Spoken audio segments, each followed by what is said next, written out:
Yo, what's up guys, Classic Colin here with another video, and today we're going to go over the Druid runes that are going to become available in Classic Season of Discovery. And the first runes we're going to be going over, guys, are all for the chest slots, and the first chest slot rune is going to be Fury of Storm Rage. Reduces the mana cost of Wrath by 100%, and each time you deal damage with Wrath, you have a 12% chance for your next cast of Healing Touch within 15 seconds to be instant.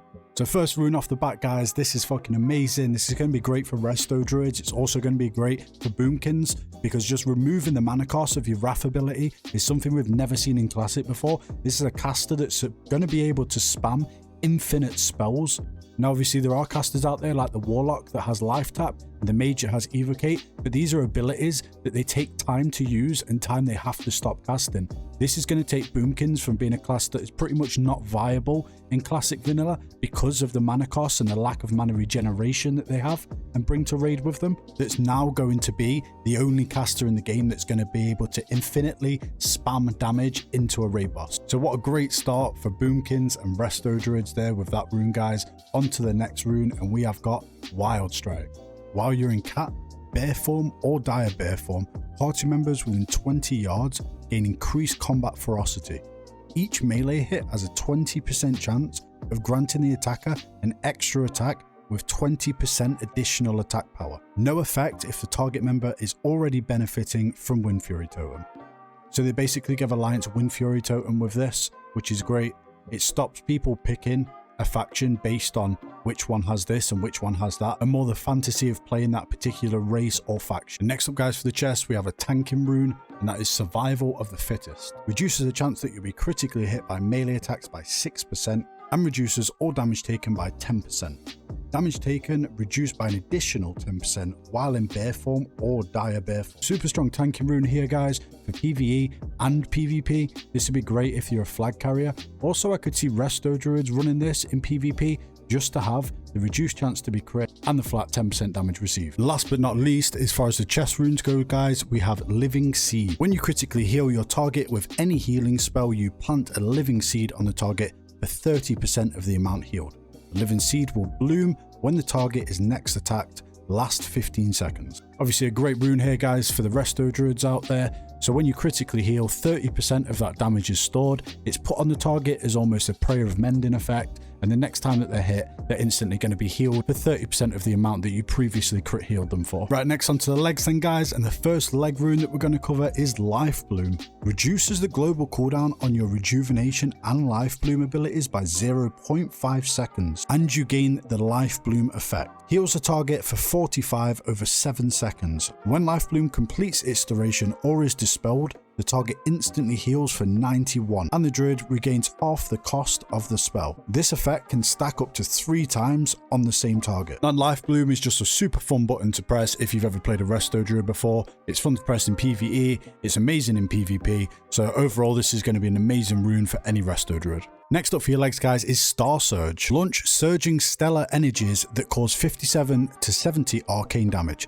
Star Surge benefits from and triggers most talents and effects that trigger or benefit from Wrath or Starfire. So this is going to be a great one for you Boomkins out there. I'm not sure if it's going to be instant cast or not, but whether it is or not, it's going to be a super hard hitting ability that's going to be real fun to press. There's a lot of talents that are going to buff your Starfire inside of your balanced talent tree. There's actually even one that gives it a chance to stun. So if this applies onto Star Surge, that's going to be insane. Next up, guys, is Skull Bash. Ferals Rejoice. Charge to a target within 13 yards and bash the target's skull, interrupting spellcasting and preventing any spell in that skull from being cast for 2 seconds. So not only are Ferals finally getting an interruptibility they're going to be able to use in PvE and PvP combat, but it also comes with a micro charge on it, because a 13-yard range is no joke, guys. If a hunter manages just to get outside of the dead zone where he's unable to attack you and can cast on you again, then you could just use this to get straight back on top of him. That's just a single use case I can think of off the top of my head. So the final rune for your legs, guys, is Savage Roar. Finishing move that increases physical damage done by 30% while in cap form.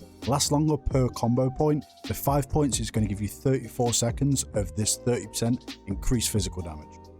So a little bit of buff management, guys, is something I'm quite fond of myself. This is obviously going to be an ability that you want to keep up, kind of like rogues with slice and dice. The downside to this ability is if you take it, it almost feels like you have to use this before you do any damage in PvP. The first thing you want to spend any combo points on is always this, because using any attack without this being up just feels weak in comparison to what that attack would feel like with this ability up. Next on to the glove runes then, guys, and the first one we're going to cover is Lacerate. Lacerates the enemy target, making them bleed for 42 damage over 15 seconds plus 20% weapon damage per existing application of Lacerate on the target. Causes a high amount of threat. This effect can stack up to 5 times on the same target.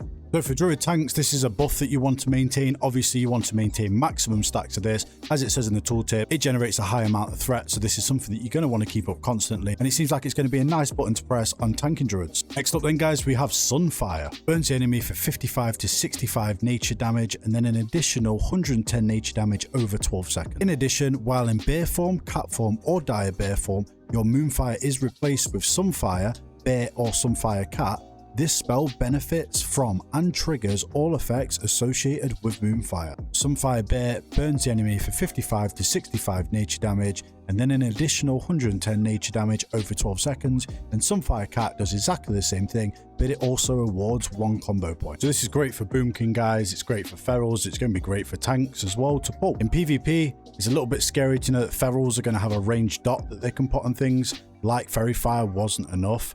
Now they have another one that they can use, and it awards 1 combo point, so I'm not too sure how I feel about that. But obviously, main use case is going to be Boomkins, and it's just going to give them an extra dot to maintain and a little bit of extra dot damage, and it's going to allow you to multi-dot a lot better because now you can have 2 dots to maintain opposed to 1. Next up for your gloves then, guys, Ferals will be happy to see this one, and it is Mangle. Mangle the target for 160% normal damage and causes the target to take 30% additional damage from bleed effects and shred for 1 minute. This ability benefits from and triggers all effects associated with claw and maul. But this ability is insane to see in vanilla, and this is going to make Feral Druids way more fun to play. Feral Druids are a little utility king in vanilla anyway, and if you guys don't know, they do super well in PvP if you're very, very good at them. But they are a very niche pick in vanilla, and that's the case for PvE and PvP, and that's for every Druid spec. But honestly, it seems like Blizzard's done a really good job here, and I can see pretty much every Druid spec going straight up to the S tier for not only PvP, but for PvE also. And last but certainly not least, especially for the resto Druids out there, we have Wild Growth. Heals all of target players' party members within 15 yards of target player for 156 over 7 seconds. The amount healed is applied quickly at first and slows down as Wild Growth reaches its full duration. What a rune, man, and what an ability to add in Classic. All this is doing is furthering the healing potential of Resto Druids, and again, I genuinely believe this is going to bring Resto Druids right up there with the rest of the viable healers in Classic. So that's it for this video, guys. If you're interested in more Classic content, and that's Classic Cataclysm, Classic Wrath for the Lich King, and Classic Season of Discovery, then subscribe and hit the bell notification. That way you'll be notified when I release a new video. I'm going to be covering every bit of news that drops. I'm going to be doing guides, and I'm going to be doing gameplay videos, so make sure you check all of those out. There's a bunch of stuff up already on my channel. If you made it this far in the video, guys, cheers for checking me out. Peace.